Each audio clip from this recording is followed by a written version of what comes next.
Olá, você está na Reconnect para além da religião. Intolerância religiosa é crime? Quais os direitos e deveres para que você possa exercer sua religiosidade? Saiba agora na Reconnect.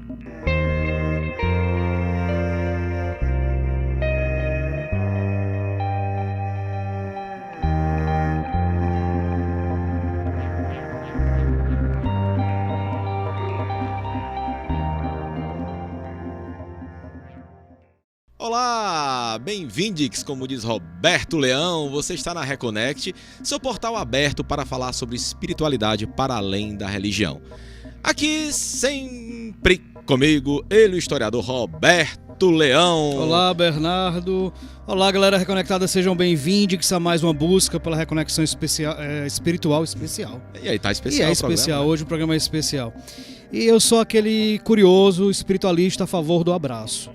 Hoje nós temos ele que iniciou sua militância aos 15 anos, cursou Direito na Universidade Federal do Ceará, sua maior atuação sempre foi no campo da defesa de direitos humanos, participou da fundação do Centro de Defesa da Criança e do Adolescente do Ceará, coordenou a Associação Nacional do Centro de Defesa da Criança e do Adolescente, recebeu o prêmio Neide Castanha na categoria Cidadania, outorgado pelo Comitê Nacional de Enfrentamento à Violência Sexual contra Crianças e Adolescentes, vou respirar porque tem mais, foi candidato à Prefeitura de Fortaleza e hoje é presidente da Comissão de Direitos Humanos da Assembleia Legislativa. Para falar sobre intolerância religiosa, direitos humanos e vários outros assuntos, com muito prazer, deputado Renato Roseno. Muito bem-vindo, deputado. Obrigado, Roberto. Obrigado, Bernardo. Obrigado pelo convite. A gente está aqui conversando com toda essa turma reconectada. Oh, coisa boa. Deputado, o senhor sempre foi muito atuante em prol dos direitos humanos, né? Porque, dentre todas as causas que, claro, o senhor defende outras mais, mas porque o senhor sempre nadou nesse universo, sempre mergulhou fundo nesse universo dos direitos humanos? Veja, o que são direitos humanos, né? Eu acho que essa é a pergunta fundamental, sobretudo para quem está nos escutando agora, né, e nos vendo. São paradigmas daquilo que nunca pode ser feito. Sempre digo isso. Como se fosse uma plataforma mínima de tratamento, de correlação entre nós, seres humanos. É o irredutível ético exigível, ou seja, é aquela parcela que não pode ser reduzida da sua vida, ela é ética, porque ela deve nos relacionar, e ela é exigível como uma afirmação política. Olha, se eu não tenho direito à saúde, né, como um direito humano, eu tenho a possibilidade de exigir o direito. Se eu sou vilipendiado na minha crença, né, na minha liberdade, eu tenho o direito de exigir ser respeitado. Né? Portanto, eles são um grande pacto. Vamos pensar que os direitos humanos eles nascem, né, não nascem propriamente como um ato jurídico. Né? As pessoas pensam assim, você é advogado, vai falar de direito, vai falar de lei, da Declaração de 48. Toda vez que eu vou dar aula, assim, né, ou vou dar uma palestra sobre direitos humanos, eu começo. Vamos começar pela recusa da indignidade. Lá atrás, né, você vai encontrar 20 séculos atrás, você vai encontrar em inúmeras literaturas, em filosofias, em religiões, né, em fábulas, você vai encontrar alguém que se sente oprimido e discriminado e que recusa a opressão e a injustiça. Vamos lembrar de Antígona, só para a gente pensar assim, né, na Antiguidade Clássica, né, o Sófocles, né, a tragédia grega, o teatro, tem uma peça do Sófocles, né, Antígona, em que a Antígona ela desrespeita uma ordem do rei porque aquela ordem é injusta. E ela diz assim, nem você, com todo o seu poder, né, portanto ela não está fazendo referência, ela não está dizendo, olha, você não poderia ter feito isso, né, porque você é rei. Ela diz, tem algo que nem os reis podem fazer, que é retirar de mim a dignidade. Portanto, veja, não tinha declaração de direitos humanos, não tinha revoluções liberais, revoluções burguesas. Vamos mais para frente. Você pensa as revoluções escravas do Império Romano, Espartacus, figura fundamental para a gente pensar, né, ali ano 70, né, antes de Cristo, ou seja, nós estamos falando, portanto, da era anterior a Cristo. Você tem um conjunto de revoluções escravas. O que o escravo está dizendo? Eu não quero ser escravizado. O direito da época, o direito romano da época, permitia, portanto, né, a escravidão. Vamos lembrar, agora, chegando mais para perto aqui, vamos lembrar das revoluções agrárias do século XI ao século XIII na Europa, né, em que os camponeses diziam, eu quero ter acesso à terra, né, porque isso é fundamental para a minha dignidade. Inclusive, se você pega a Reforma Protestante depois, ela canalizou muito dessa força das revoluções agrárias. Vamos chegar agora no processo de colonização, né, da América Latina, em que você teve, desde do início do processo de colonização, você teve resistência. Você teve a resistência indígena, você teve a resistência, né, negra, né, dos negros e negras escravizados que vieram escravizados de África. Então, o que eu quero, assim, o direito humano, ele parte de um princípio da recusa da indignidade, da recusa daquilo que é injusto. Aí você pode me perguntar, e o que é indigno hoje? Será indigno amanhã? Não, nós estamos falando de algo que é histórico. O que é importante é afirmar que o ser humano ele tem a possibilidade de sempre recusar o tratamento injusto, a relação injusta. Por isso, aí eu vou entrar num ponto que o Bernardo coloca, nós fazemos pactuações sociopolíticas, né? Vamos pensar que lá nas revoluções burguesas do século XVIII foi feita uma grande pactuação contra o poder monárquico. O rei não pode tudo. Bem, o rei não era o rei sol, né? O rei não era o Estado, né? Ele dizia, eu sou o Estado. Aí chega lá a Revolução Burguesa e diz, não, todos somos iguais perante a lei. Ou seja, afirma um determinado padrão ali da modernidade, da Revolução Burguesa, das revoluções liberais, que é a ideia do império da lei. Né? Mas vamos chegar agora mais para cá, né? Mais perto do nosso tempo. Logo após o nazifascismo, ou seja, de toda aquela explosão de barbárie em escala industrial, milhões de mortos, né, sobretudo judeus, o que o sistema ONU faz? Existe algo que nem os estados podem fazer no exercício da sua soberania. É essa a mensagem que existe, por exemplo, por trás da Declaração de 48. Ou seja, o indivíduo ele tem um conjunto de direitos que nem o Estado soberano, na sua soberania, ele pode fazer. Por isso que eu digo, é uma recusa, é uma plataforma. O direito humano ele não deve só olhar o passado, ele tem que olhar o futuro, ou seja, é o patamar mínimo. Né? Nós não podemos recuar desse patamar mínimo, mas nós temos a possibilidade de ir além. É por isso que os direitos têm gerações ou dimensões. Você começa lá atrás, né? Direitos civis e políticos, direitos econômicos e sociais, o direito à fé, o direito à liberdade religiosa, o direito ao reconhecimento. A gente está trabalhando agora no século XXI muitos direitos ao reconhecimento. Ser reconhecido, ser considerado. Mas, enquanto muitos políticos compram uma causa que pode parecer comum para a maioria, ou a massa, ou para agradar muitos, as massas, vamos dizer, porque o senhor escolheu um tema que para alguns é um tema forte, é um tema polêmico, como por exemplo, quando eu falo de direitos humanos, eu estou falando contra o racismo, a homofobia, a misoginia, a intolerância religiosa, são temas são pesados para a sociedade. Hoje eu poderia dizer que hoje tem um conteúdo até anticapitalista. Se você pensa o direito ao trabalho decente num mundo que está destruindo o trabalho decente, o direito à previdência num mundo que está destruindo a previdência, o direito à saúde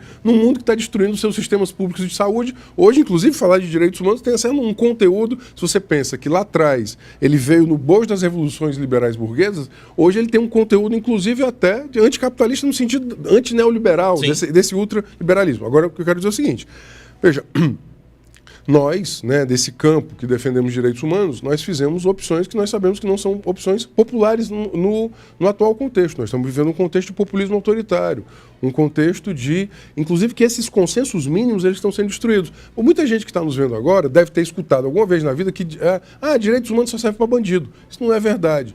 Veja, quando você está aí me escutando, assim, se você for aviltado na sua dignidade sexual,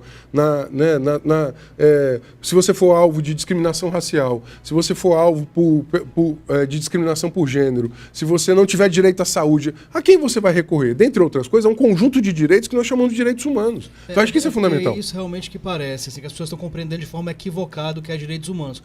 Colocaram direitos humanos como se fosse algo para defender realmente bandido. Então há uma compreensão completamente equivocada hoje do que é direitos humanos. Parece que direitos humanos é É defender bandido e que direito é direito do opressor. Eu acho que tem dois comentários aí, Roberto, que eu queria ressaltar. Isso talvez seja a pergunta que eu mais respondi na vida, né? Então, eu vou responder sempre dentro do mesmo pacote. Ninguém está acima da lei, mas ninguém está abaixo da lei. Ou seja, aquele que cometeu, porventura, um crime, ele tem que ter os rigores da lei. Nem abaixo, nem acima, né? Ou seja, ninguém está acima da lei, mas ninguém está abaixo da lei. Por quê? Porque nós entendemos que o devido processo legal, o direito de defesa, né, o direito a um processo justo, né,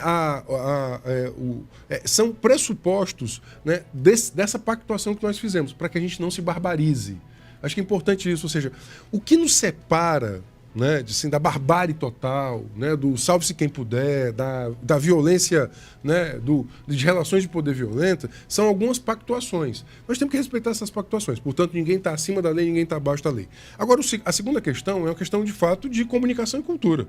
Nós estamos numa sociedade, a sociedade brasileira é uma sociedade em que, de fato, a esfera pública, democrática, ela sempre foi muito pequena. Eu sempre digo isso, às vezes, quando dando aula. O Estado brasileiro veio de caravela. Ele não foi fruto de uma revolução popular. Não, ele não foi fruto de uma revolução Roberto popular. fala isso demais. Não, ele não foi. Se você pensa, se você vai para qualquer país latino-americano, você vai ter a Revolução Independentista, você vai ter lá a Avenida dos Libertadores, você vai ter a figura, mesmo que caudilhesca, você vai ter a figura de alguém que patrocinou a independência. Aqui a independência é o acordo por cima. É o filho do rei, o rei volta, né, para a metrópole, aí ele diz assim, em 1817... Cuide dos interesses da coroa antes que o aventureiro lance mão. Quem era o aventureiro?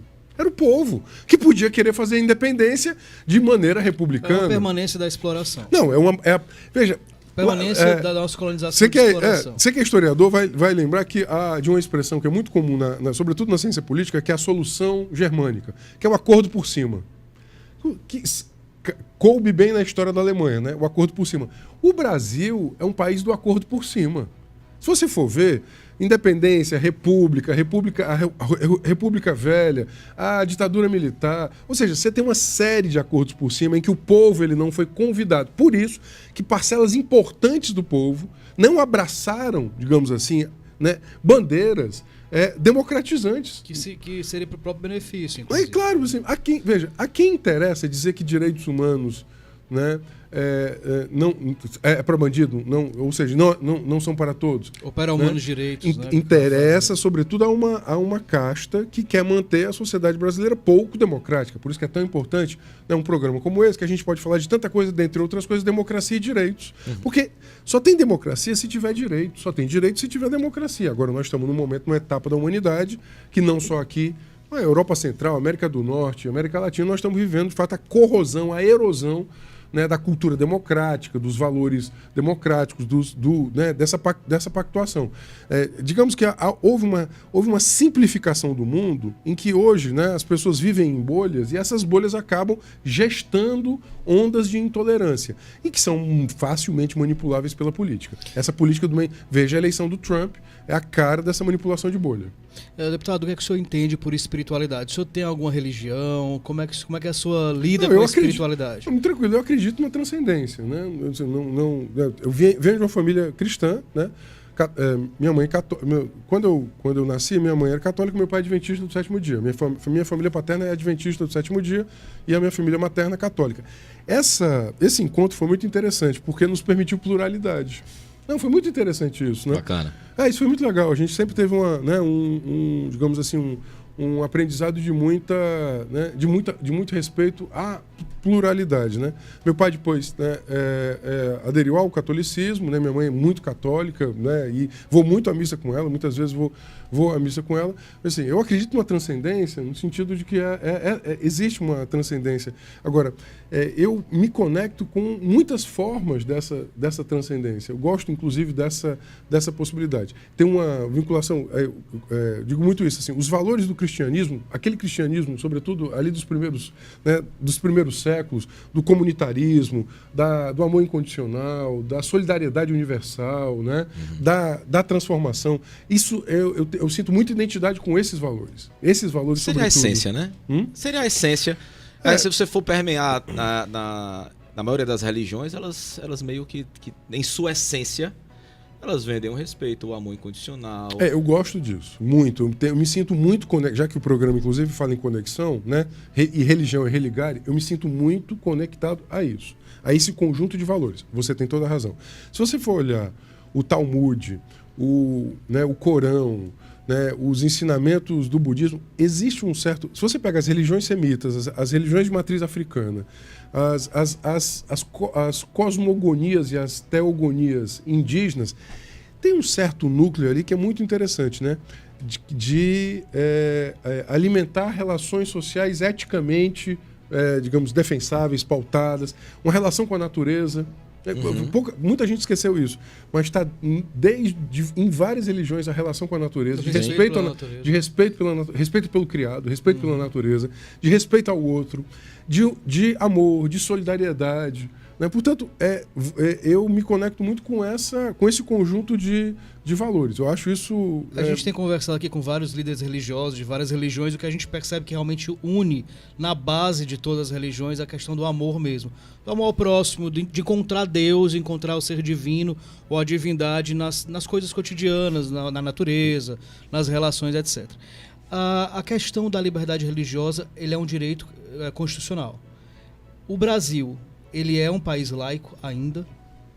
Olha, essa pergunta ela merece um doutorado inteiro, né? Acho que essa é muito assim, ainda eu perguntaria, um dia vai ser? De fato?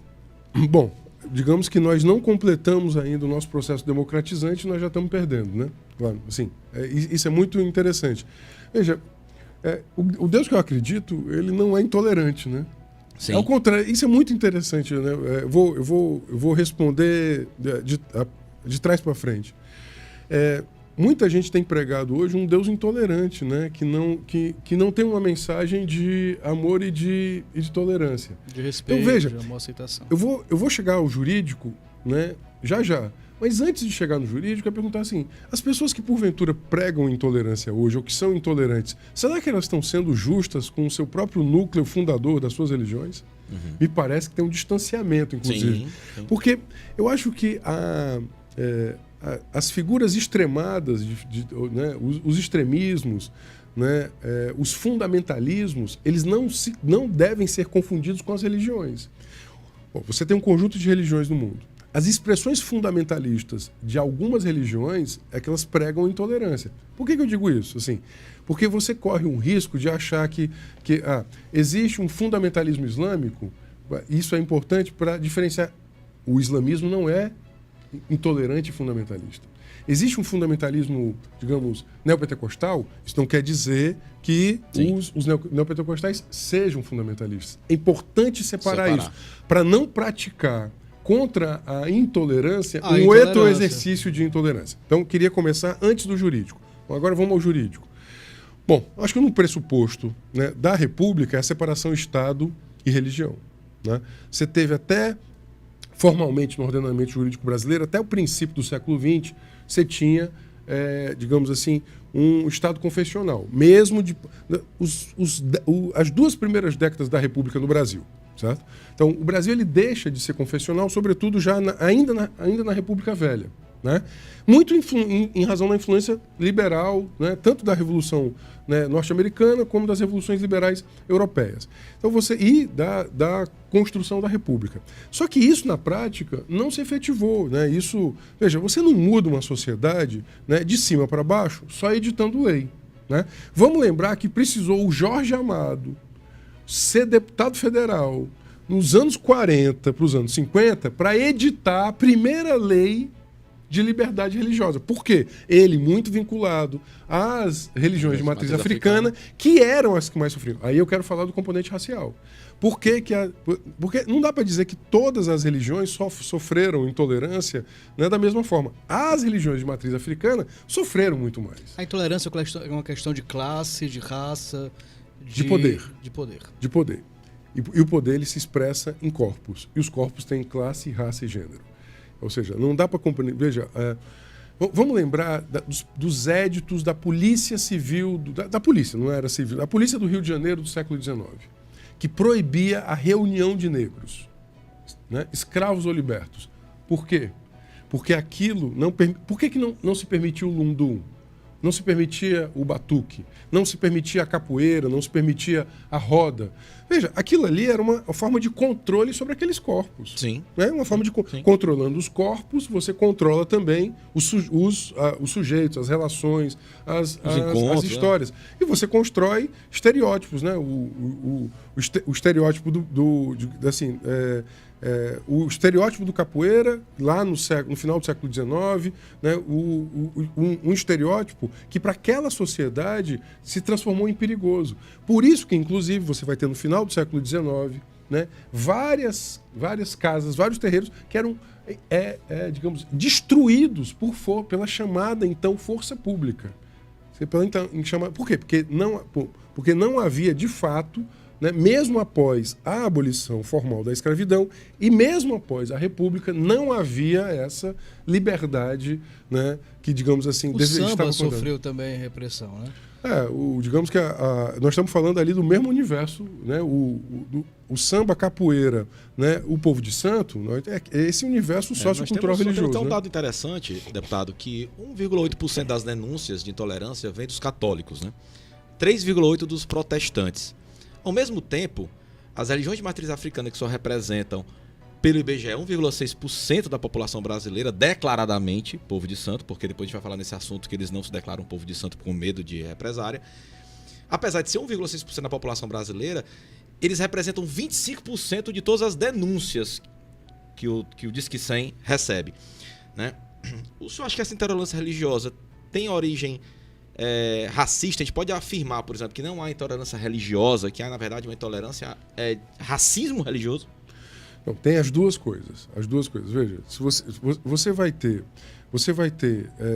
tanto entre grupos, né, que partilham, digamos, até o mesmo universo, né, dentro do cristianismo, você vai ter determinadas expressões de intolerância. Isso já chegou para mim na comissão, né? Ou seja, né, católicos e evangélicos, né, ambos já chegaram a expressar isso.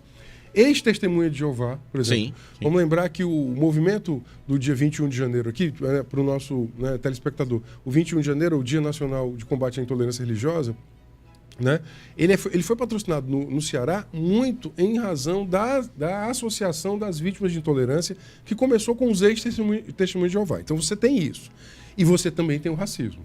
Ou seja, não são fenômenos estanques e separados, mas eles são fenômenos que têm expressões, às vezes, autônomas. Às vezes, por exemplo, você tem uma expressão, eu já recebi denúncia assim, você tem uma expressão de uma determinada pessoa que tem fé cristã, que ela se sentiu, dentro de uma determinada corporação estatal, ela se sentiu oprimida por uma outra expressão também de fé cristã. Olha só, né? E eu já recebi denúncia também de ex-testemunhos de Jeová que não pode mais conversar, por exemplo, com os familiares que ainda se mantêm na comunidade. A mesma situação. Isso eu já recebi. E também recebi muita denúncia com relação a invasão, né, de terreiro, casa de santo. Ou seja, que você tem toda a razão. Aí não há nenhuma dúvida que há um componente socio-racial, né? É por isso que é tão importante, não à toa, o dia 21 de janeiro, aqui no Brasil, essa data ela faz referência a uma babalorixá, que foi alvo de intolerância religiosa.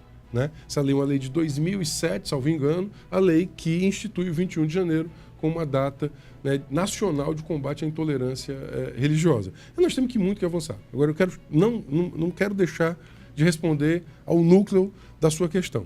Eu acho que nós estamos retrocedendo.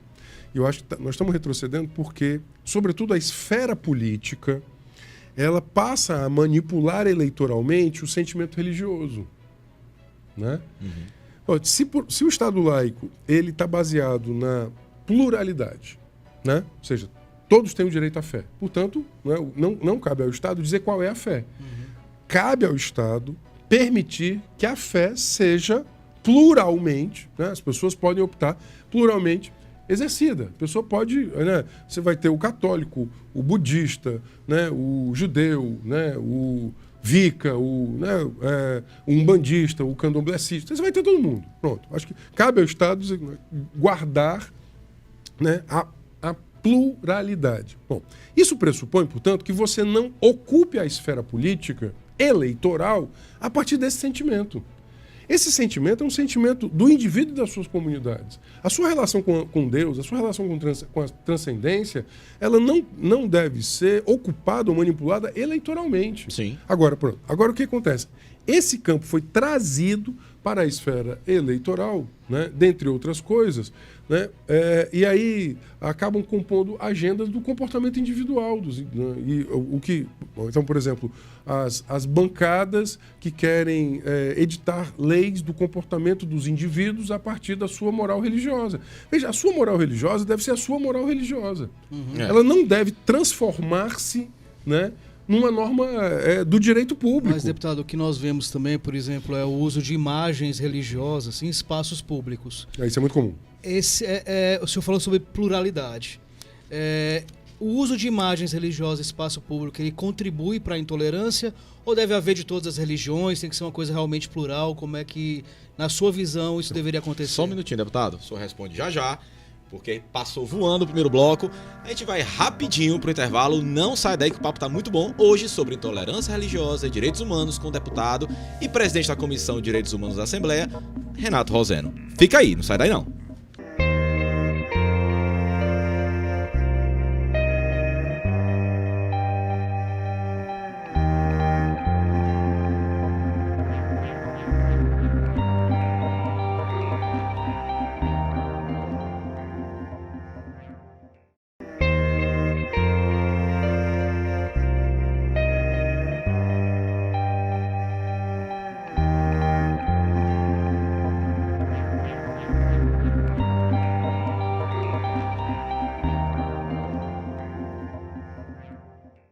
Voltamos, foi rapidinho, hein? Então você está na Reconnect para além da religião.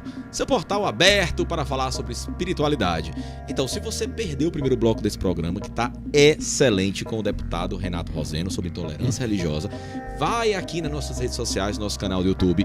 Se você quiser ouvir o áudio desse e de outros programas que já passou aqui no programa, você, em qualquer lugar do mundo, na sua plataforma de streaming favorita, Spotify, Deezer, você pode escutar no seu carro, no seu celular, no seu computador, quando e onde você quiser, tá? Não esquece, tá? No nosso canal do YouTube, de dar um like, seguir nosso canal, para ficar sempre antenado nas novidades.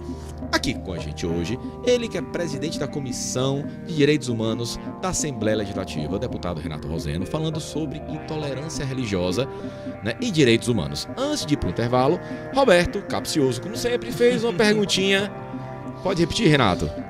Roberto, desculpa. Renato e Roberto, eu estou vou refazer a pergunta para quem já se perdeu no intervalo. Mas é o seguinte, a gente vê que é muito comum imagens religiosas em espaços públicos, que são públicos. O meu questionamento, e que eu queria saber a sua opinião, é: essa pluralidade, ela deve ser preservada? Então, se tem uma imagem cristã, deve ter uma imagem também de outras religiões e todo mundo conviver ali com as suas imagens? Ou o ideal é que não tenha? O Estado laico, o que é o ideal para o Estado realmente ser laico? O ideal para o Estado ser laico é, obviamente, ele cultivar dois tipos de, digamos, espaço. Você vai ter o espaço, né, em que não deve haver um símbolo religioso em específico, né? Ou seja, um teatro, um parlamento, né, uma repartição, ela deve ser feita de tal forma que todos se sintam, né, acolhidos naquele espaço. Mas ele pode ter espaços interreligiosos. Veja, vamos pensar o seguinte: países que tiveram grandes tragédias, guerras, né, ou então tragédias naturais, em que houve um grande número de vítimas, eles constroem espaços, para além do ecumenismo, espaços interreligiosos, inclusive como memória, né, como respeito à dor daqueles. Vamos pensar o seguinte, por exemplo, né, você teve a barbárie contra os judeus, né, na Segunda Guerra. Né, que o nazifascismo queimou, né, nos fornos, né, dos campos de concentração milhões de pessoas. Ou seja, não é lícito, por exemplo, você fazer a memória daquele espaço, né, daqueles espaços, como uma memória que a um só tempo diga às novas gerações o que aconteceu para que aquilo não se repita. Eu gosto muito de uma consigna, né, da luta do direito à memória, sobretudo em relação à ditadura, para que não se esqueça, para que nunca mais aconteça. Eu acho super importante. Super importante. Então, eu acho que os espaços interreligiosos, eles podem ser, sim, eles podem ser, né, espaços importantes, inclusive para esse cultivo. Eu fiz essa menção à Segunda Guerra porque sempre que há, né, memória, por exemplo, das vítimas da bomba atômica no Japão, né, em Hiroshima e Nagasaki, das vítimas dos campos de concentração, né, você vê chefes de Estado depositando, né, flores em túmulos, em respeito. Aquilo ali se configura um determinado tipo de espaço interreligioso. Claro que nós temos muita coisa ainda para reparar. Se você pensar na reparação que deve ser feita, né, as nações africanas, nós temos Sim. aí quantos séculos de reparação histórica que tem que ser feito. O Brasil talvez seja um dos países em maior dívida com as nações africanas. Se você pensa, né, os milhões de africanos e africanas escravizados que foram sequestrados e cruzaram o Atlântico, né, e que tiveram a sua cultura, tradição, espiritualidade, economia, sociedade, né, desrespeitados e vilipendiados, né? Portanto, nós precisávamos muito pensar nisso. Vamos pensar o seguinte, a revolta dos malês, né, na segunda metade do século XIX, Bahia, né, você tem ali, obviamente, uma série de expressões em que o medo da elite branca de então que não se reproduzisse aqui uma revolta abolicionista que ganhasse o país. Você não precisaria hoje, dentre outras coisas, lembrar isso, né? Lembrar. Acho que você tinha que lembrar. Então, eu acho que assim, em nome do Estado laico, você tem que criar, a regra geral você não deve, né, transformar espaços estatais em espaços de uma única religião. Isso não quer dizer, isso não veda que você, em nome da memória, em nome da pluralidade, por exemplo, você não possa fazer um espaço interreligioso. Caberia a nós, por exemplo, né, pegando o que Bernardo acabou de colocar, o núcleo central de todas as religiões é a paz, né, o convívio, a harmonia, o amor incondicional, né, a solidariedade, a justiça social, o respeito à natureza. Em tempos de intolerância, não seria muito importante uma convocação dessa envergadura, por exemplo? Não seria importante afirmar a mensagem fundadora dessas religiões, uma mensagem de paz e harmonia entre os seres humanos, entre as sociedades, entre as culturas e, né, entre si? De agregar, respeitar e conviver. Mas, sem dúvida alguma. Bom, nesse ponto de vista, eu acho que haveria uma agenda aí muito importante. Bem no bloco anterior, quando eu falei das dimensões de direitos humanos, né, que Bernardo havia colocado, a gente lembra muito das primeiras dimensões. Direitos civis e políticos, ali século XVIII, né, direitos sociais e econômicos, século XIX, né, os direitos, né, à paz, à convivência, já século XX, né, que são chamados direitos, os direitos ao meio ambiente, os direitos à consideração.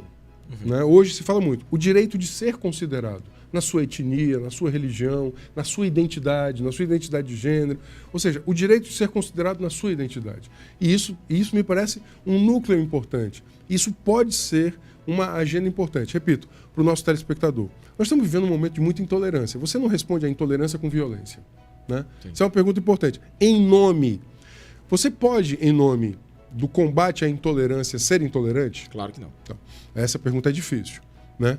Tem uma filósofa alemã, que muitos de nós gostamos, a Hannah Arendt, que diz assim, a única coisa intolerável é a intolerância. Né? Quando ela vai se referenciar ao nazismo. A única coisa intolerável é a intolerância. Se eu afirmo isso, eu tenho que dizer o seguinte, bom, portanto eu vou combater a intolerância como? Né? Com que exercício? Né? Eu vou responder isso só com direito penal? Hoje nós temos um conjunto de leis no Brasil. Você tem, né, a injúria causada por discriminação, você tem a lei contra a discriminação que tipifica a discriminação religiosa e tal. Eu acho que elas têm que ser todas consideradas. Mas para mim o alvo fundamental é como é que a agenda política não é capturada por uma única fé ou por uma única visão, né? Nem manipulada eleitoralmente. E o discurso público ele não pode ser um discurso de separação e dissociação, mas de respeito às pessoas na sua diferença. Nós temos que educar as pessoas, não para que elas sejam intolerantes às outras, que elas determinem, né, como é que as outras têm que ser, mas que elas sejam educadas, sobretudo, para se guiarem pelo seu conjunto de valores, né, e respeitarem aquelas que têm valores distintos. Então não é só fazer valer a lei com as punições referentes à intolerância. É fazer um trabalho anterior de educar a população, mostrar para a população que realmente existe essa pluralidade, que ela deve ser exercida de uma forma tranquila, Mas, deputado, de uma forma laica. Segundo os dados, por exemplo, do antigo, né, Ministério dos Direitos Humanos, entre 2015 e 2017 foram registrados uma denúncia de intolerância religiosa a cada 15 horas no Brasil. Só em São Paulo eram registradas 8 por dia. Sobretudo contra religiões de matriz africana. africana. O senhor acha que nós somos bem servidos de leis, mas que nos faltam são políticas públicas que garantam essa liberdade religiosa? Existem 3 verbos nos direitos humanos: reconhecer, promover e garantir. O Brasil, em geral, ele é muito profícuo e produtivo em reconhecer, né? Lamentavelmente, até antes dessa atual chancelaria, né, desse atual Ministério das Relações Exteriores, você tinha, se você pega a era democrática do Brasil, você reconheceu a maioria dos tratados, reconheceu todos os tratados internacionais de direitos humanos. Na era democrática, né? Se você pega o Pacto de Direitos Civis e Políticos, ele é um pacto de 62. Ele só foi reconhecido no Brasil em 92, ou seja, isso é muito importante. Só na democracia os direitos humanos são reconhecidos, né? A ditadura não reconheceu nem o PIDCP, que é o Pacto Internacional de Direitos Civis e Políticos, nem o PIDESC, que é o Pacto Internacional de Direitos Econômicos, Sociais e Culturais. Esses 2 pactos eles só foram ratificados pelo Brasil já na democracia. Isso é muito importante recuperar a história. Demoraram uns 30 anos para o Brasil reconhecer os direitos civis e políticos, os direitos econômicos, sociais e culturais dentro do sistema internacional de direitos humanos. Bom, fechado esse parênteses, nós, ao passo que reconhecemos, né, ou seja, a gente nomina o direito, você diz que o direito existe. Tem que vir um segundo verbo, que é promover. Promover o direito é o investir para que o direito ele vire vida, né? Que ele saia do papel. Hoje teve uma pessoa, eu estava numa assembleia com pessoas pelo direito à saúde. E uma pessoa perguntou assim: eu não tenho direito ao trabalho? Por que o meu direito ao trabalho não é reconhecido? Eu achei essa pergunta sensacional. Me lembrei de um versículo bíblico que depois o Drummond transformou num verso poético, né? As leis não bastam. Os lírios não nascem das leis, né? Isso você vai encontrar lá no versículo bíblico, que vai encontrar na poesia do Drummond também. As mesmas, né? O mesmo sentido. Porque, de fato, a relação social ela não é produzida só pela lei. Portanto, nós temos um grave problema de ausência de promoção. Agora, eu quero voltar lá ao começo.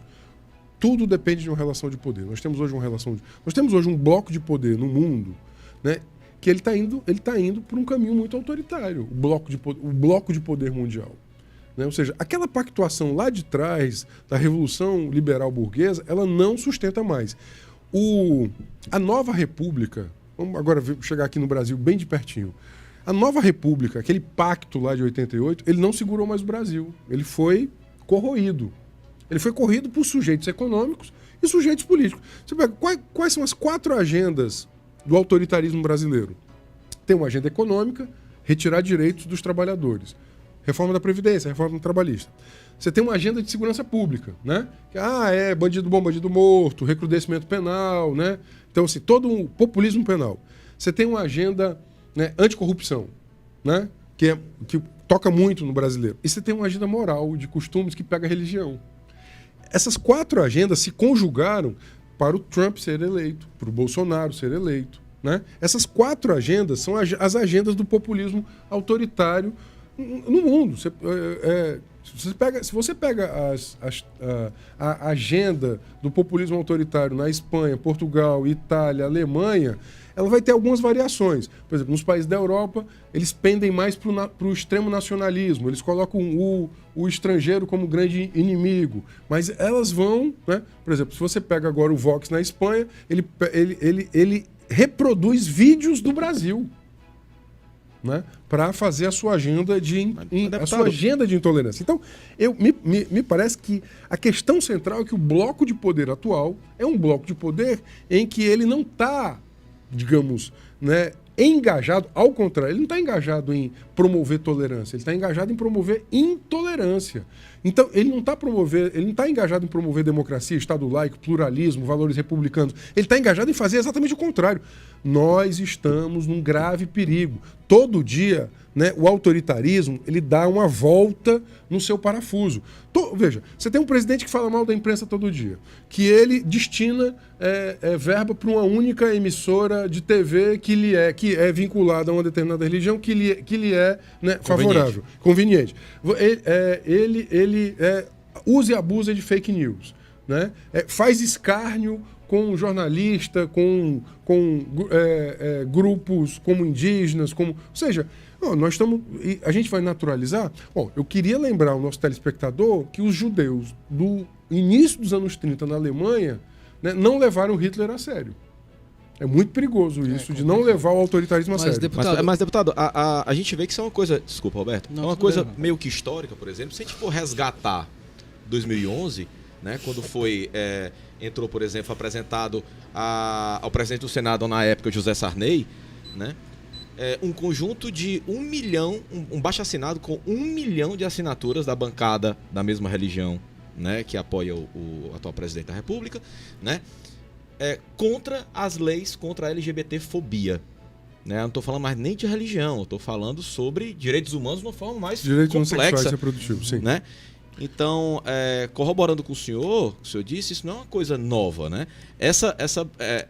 Determinadas bancadas políticas... Tem muita força. Né? E vai ter mais força na próxima eleição. E o que é muito preocupante é que essa força vai contra direitos humanos. Por exemplo, que é 1 milhão de assinaturas contra uma lei que protegia, né, a comunidade LGBT, e a pessoa ser contra isso, é a favor de quê? É a favor Mas é essa a confusão entre o público e o privado. Eu acho que o Brasil ele sempre tornou o privado público, né? No sentido que é a privatização do público. Vamos pensar o seguinte. Veja, eu defendo intransigentemente o direito da pessoa, se ela é pentecostal, neopentecostal, ela tem o direito de sê-lo. Eu defendo isso. Se algum neopentecostal ou pentecostal se sentir, né, alvo de alguma forma de discriminação, eu vou lá e defendê-la. Agora, a agenda daquela comunidade não pode ser a agenda do Estado. Veja, o Estado pode e deve reconhecer que existem pessoas que sofrem opressão homofóbica, ele deve reconhecer isso. Ele deve reconhecer isso. Ele não pode se furtar a reconhecer que existe homofobia porque existem, né, determinados grupos que, em razão da sua fé, né, não reconhecem, por exemplo, a relação homoafetiva. Reconhecer legalmente o casamento igualitário, né, isso não obriga lá que uma determinada pessoa de uma determinada fé, ela vá ter na sua fé, na sua igreja, na sua comunidade, casamentos religiosos, né, igualitários. Sim. Ou seja, é necessário manter essa separação entre o que é a comunidade religiosa, os seus valores, a sua moral, né, os seus valores individuais e, né, o Estado. Agora, eu vou complicar um pouco mais a minha própria resposta. Você não perguntou, mas eu vou complicar. No Brasil, a pessoa tem direito de ser racista? No Brasil, a pessoa tem o direito de ser intolerante? Não. Não tem. Veja, você não pode usar... de proferir discurso intolerante. Pronto, esse limite do ponto de vista jurídico ele é muito tênue, né? A liberdade de expressão ela não pode ser utilizada indistintamente para proferir, por exemplo, racismo, né? Você não pode, diante do conjunto de opções que nós fizemos, e na nossa tradição jurídica, você não pode utilizar-se, por exemplo, da sua liberdade de fé ou da liberdade de expressão para, né, proferir, né, ao outro uma ofensa, uma injúria. Então, é muito importante que nós compreendamos, né, que nós aqui pactuamos um determinado pacto sociopolítico que está inscrito no artigo 5º da Constituição. Né? Você não tem o direito de né, ser umbandista, cristão, né, budista. Bom, esse direito está inscrito nesse pacto sociopolítico que foi feito. Então, existe leis, existe um direito a ser cumprido. existe um pacto sociopolítico que vira lei. Eu estou insistindo nisso, porque assim, como advogado, assim, é muito interessante que as pessoas sempre acham que a resposta vai estar na lei. A resposta vai estar no poder. Só para nortear, porque o que acontece? A gente está falando aqui com nossos telespectadores, com alguns líderes religiosos, de pequenos templos religiosos, algumas religiões de matriz africana ou cristãs, que seja. Mas acho que a pergunta que eles fazem é: quais são os meus direitos? Então, jogaram uma pedra em cima do... Tá fazendo um culto, jogaram uma pedra e... Eu tenho o direito... Isso pode ser um alvo... A quem eu recorro, o que é que eu faço? Bom, primeiro vai à comissão... Bom, a depender do ato, você vai... Na prática, o que é que eu devo fazer? Você vai lá na Comissão de Direitos Humanos, faz a denúncia, eu vou encaminhar, ou então a própria delegacia de polícia, ou aos dois. Pronto, acho que isso é super importante. Né? Agora, assim, a nossa comissão, ela está aberta. Eu tenho recebido muitas situações e tenho encaminhado. Então, eu tenho recebido situações em Fortaleza, fora de Fortaleza, e de diferentes religiões. Quero dizer isso, diferentes religiões. Recebo cristão, né, povo de santo, eu recebo várias religiões. Então, isso não é um... Ou seja, para mim, isso é um... Inclusive, a diversidade, ela enriquece a nossa compreensão e o nosso desafio. O que nós queremos é a diversidade, é a pluralidade, é sobretudo isso. Isso é super importante. Claro que tem determinadas situações que são crime. Tem que instaurar um inquérito policial. O que se comenta muito, inclusive, nas associações de religiões de matriz africana, como alguns líderes religiosos que sentaram aqui nessa nossa mesa, né? Que a denúncia é feita, mas o ideal é que a polícia estivesse preparada para acolher essas pessoas. Talvez, deputado, uma coisa que nós já debatemos em outro momento, eu e o senhor, a Lei Maria da Penha, né, ela surgiu para a proteção das mulheres, mas se houve a necessidade de criar uma delegacia especializada em direito da mulher, porque se notou que as delegacias tradicionais, ou as delegacias integralizadas, não tinham um preparo, talvez, cultural de receber essa denúncia de uma mulher. Talvez esse não seria um momento de nós termos uma delegacia especializada em tolerância religiosa? Olha, a especialização sempre melhora o atendimento. Né? Esse é o pressuposto. Você especializar, você sempre vai melhorar o atendimento. Isso é indiscutível. Vamos pensar o seguinte.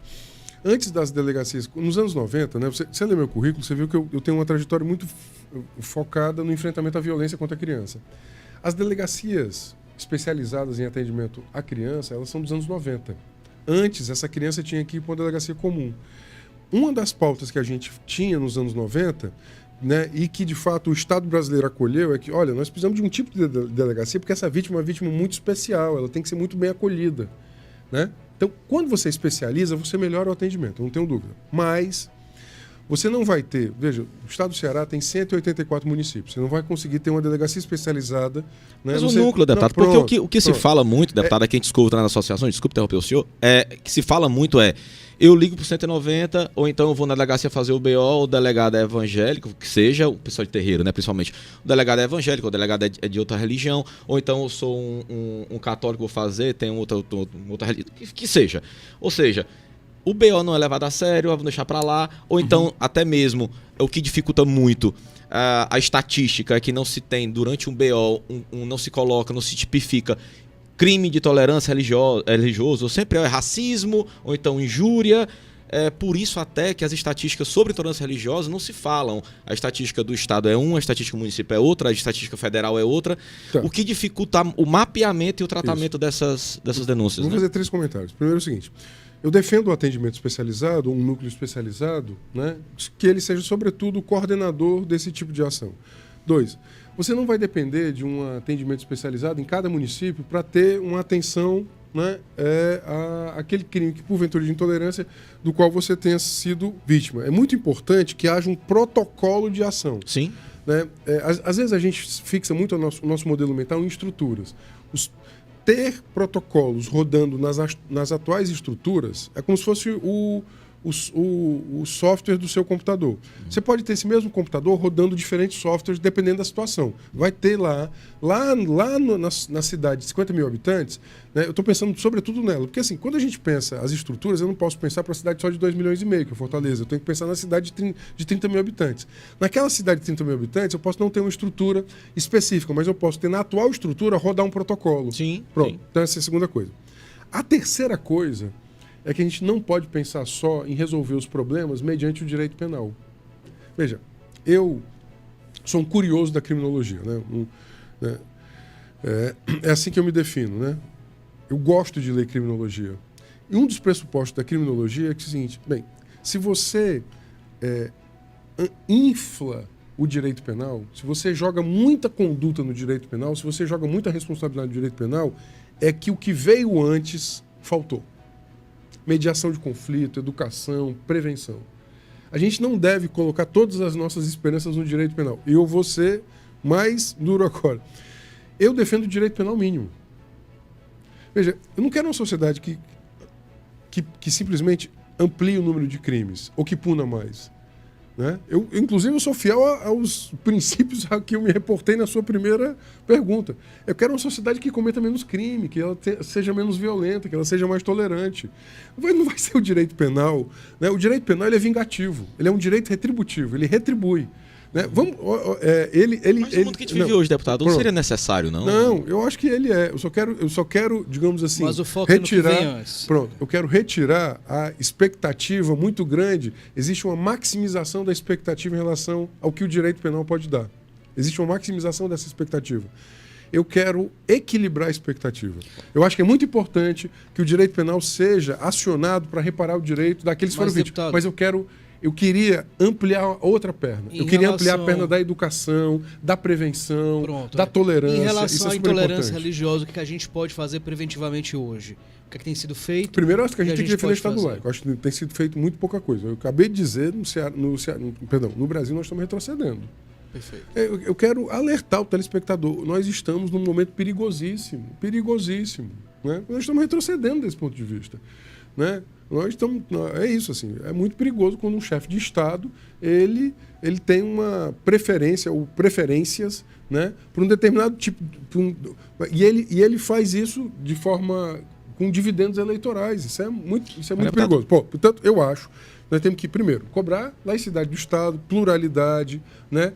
Um diálogo como esse, um diálogo interreligioso, por exemplo. Eu acho que os canais públicos, os canais estatais, eles devem ser isso, plurais, estatais. Eu acho que a comunicação pública ela é muito importante. Veja, um tipo de programa como esse está rodando dentro de um canal, que é um canal público. Ele não rodaria, talvez, num canal privado, porque ele geraria suscetibilidades, né, determinados problemas. Então, eu acho que é apostar muito na educação, na consciência política e, sobretudo, né, nos valores do exercício do respeito, né, eu acho que nós não vamos combater a intolerância, né, a partir de cima, simplesmente. Nós vamos ter que fazer um grande movimento. E nem janeiro somente. Isso que eu acabei de falar para o Bernardo. Assim, veja, a responsabilização, né, eu gosto muito do verbo responsabilizar, mais do que punir. Você falou punição, eu utilizo o verbo responsabilizar mais do que o verbo punir, porque responsabilizar é mais do que punir. Responsabilizar vem da palavra resposta. A vítima quer uma resposta. A sociedade quer uma resposta. Né? E responder é mais do que simplesmente aplicar uma sanção. Eu gosto muito de um movimento da justiça restaurativa. No caso de uma intolerância religiosa, você tem uma relação que ela foi quebrada. Pense um templo, você falou de um templo, né, que foi atacado fisicamente. Sei lá, pense uma casa de terreiro, um templo cristão, né, um templo budista, que ele foi atacado. Vamos pensar isso. Né? Houve a quebra de uma integridade, Sim. de uma dignidade. Uma justiça que simplesmente vinga, ela vai fazer perguntas sobre o passado. Ela vai perguntar o que houve, quem fez e como fez. Essas perguntas são muito importantes. Uma justiça que é restaurativa, ela faz essas perguntas, mas ela vai fazer outra pergunta. O que será de nós daqui para frente? É isso aí. Ela olha para o futuro. Isso, para mim, é muito importante. Eu não posso ser uma justiça só retributiva, que retribua dor com dor. Né? Até para ser isso que nós estamos falando aqui, reconectar, religar, solidariedade, eu preciso apontar para o futuro. Eu preciso dizer o seguinte, o que será de nós daqui para frente? É possível que aquele que foi intolerante não seja mais intolerante, que ele seja tolerante, eu tenho esperança nisso. Eu tenho esperança Nós imensa. também temos. Eu tenho esperança imensa na mudança das pessoas. Esse é o papel nosso É aqui. isso, por isso eu acredito que aquele que foi... temos que agir, né? A gente tem que fazer esse trabalho realmente de educação e preventivo. A restauração, a justiça restaurativa, ela tem alguns pressupostos. O pressuposto é da palavra. A coisa mais importante no processo restaurativo da justiça restaurativa chama-se palavra. É a palavra. A palavra da vítima, a palavra do ofensor. Né? Por isso que as práticas restaurativas são práticas em círculos. Né? Por isso que existem várias religiões hoje que se esmeram no mundo. Se você olha do Chile à América do Norte, você vai encontrar centros de paz e restauração. Dos mais variados conflitos interpessoais e tal. Veja, então para mim seria um antagonismo, uma contradição. Né? Eu que advogo justiça restaurativa para vários outros tipos de crime, eu não advogar justiça restaurativa para, inclusive... Então, assim, você vai ver os menonitas, os anabatistas lá na América do Norte, eles estão pregando justiça restaurativa. Então, eu acho super importante aprender. Você sabe qual é a grande fonte de justiça restaurativa? Os indígenas, né, da Oceania, né, chamados aborígenes, e os Mapuche aqui na América do Sul. Porque eles resolvem os seus conflitos, né, administrando a palavra. Se eu não for capaz de aprender com isso, eu acho que de fato, perfeito, se apostar simplesmente no direito de punir. Então, eu acho nós temos uma agenda plural. A nossa agenda para problemas complexos, nós não podemos ter resposta simples. Eu estou muito, digamos assim, incomodado e preocupado com a simplificação do mundo. Essa intolerância, essa polarização que o mundo vive hoje, deriva da simplificação. Você vive na sua bolha lá na sua rede social, as bolhas simplificam, as pessoas estão... Você convive com seus iguais, as pessoas estão diminuindo, as pessoas estão diminuindo a sua capacidade cognitiva, né? E plural, e de conviver com diferença. A sua capacidade de conviver com o diferente, só convive, e aí quando vê o diferente, quer matar o diferente. Não pode. Ou seja, eu tenho que aprender a conviver com o diferente. E para isso, eu preciso...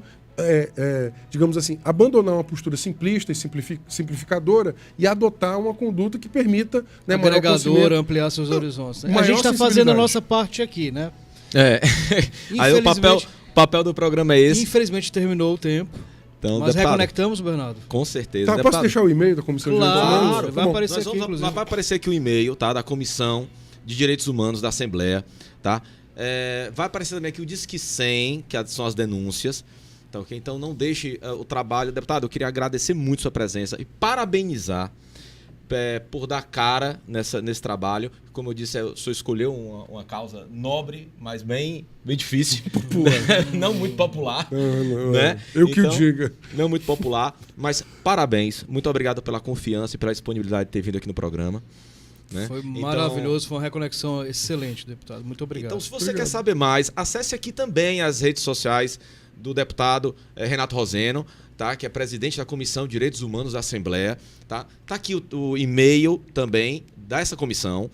Se você perdeu a metade desse programa, ou parte desse programa, ou programas anteriores, não se esquece de reconectar com a gente. Tá aqui nossas redes sociais, nosso Instagram, nosso Facebook. Vou devagarinho pro Léo, que é o nosso editor, dá tempo de colocar, né? O nosso Facebook, tá? E o nosso canal do YouTube, que você pode aproveitar e assistir todos os outros programas. Se você não quiser ver nossa carinha bonitinha, na sua televisão, no seu celular, no seu tablet, pode ouvir o áudio desse e de todos os outros programas no nosso podcast, que é o Reconecast, o podcast da Reconnect, nas plataformas Spotify e Deezer. Para você que esteve com a gente até agora, muito obrigado. Tá? Qualquer dúvida sobre intolerância religiosa, sobre direitos humanos, você contacta aqui a Comissão de Direitos Humanos da Assembleia. Muito obrigado, deputado. Muito obrigado, Roberto. Muito obrigado, Bernardo. Obrigado a você que esteve com a gente até agora. Tchau, tchau. Até a próxima.